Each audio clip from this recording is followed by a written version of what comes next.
ख्वातीन को बाइख्तियार बनाने और ट्रेनिंग को फरोग देने के लिए कौमी कमीशन बराए ख्वातीन और महाराष्ट्र रियासती ख्वातीन कमीशन के इश्तिराक से मुंबई में एक 2 रोजा शक्ति संवाद का इनेकाद किया गया है। वजीर आला देवेंद्र फडणवीस इस इक़दाम का इफ्तिताह करने पहुंचे। इस मौके पर मीडिया से बात करते हुए उन्होंने कहा कि इस सेमिनार के जरिए ख्वातीन को मजबूत करने के मकसद से बातचीत की गई है और मनसूबाबंदी तैयार की गई है। इसके लिए कौमी कमीशन बराए ख्वातीन का भी शुक्रिया अदा करता हूँ। इस मौके पर वजीर आला देवेंद्र फडणवीस ने ख्वातीन के कौमी कमीशन के किताबचे का रस्म इजरा किया।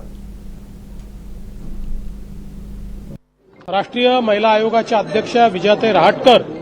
आणि राज्य महिला आयोगाच्या अध्यक्षा रुपालीताई चाकणकर यांनी हा अतिशय महत्त्वाचा कार्यक्रम महाराष्ट्रामध्ये आयोजित केला, ज्यामध्ये महिलांशी संबंधित विविध कायदे, महिलांशी संबंधित वेगवेगळ्या प्रकारच्या योजना, लैंगिक समानता, महिलांवर होणारे अत्याचार अशा सर्व गोष्टींवर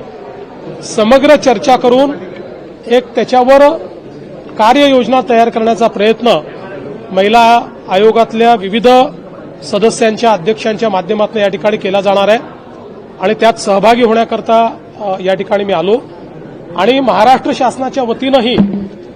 या संदर्भात काय काय उपाययोजना आपण केलेल्या आहेत किंवा आपल्या योजना काय आहेत या मी आणि आपल्या महिला बाल कल्याण मंत्री अदितीताई तटकरे आम्ही त्या ठिकाणी सर्वांसमोर मांडलेल्या आहेत आणि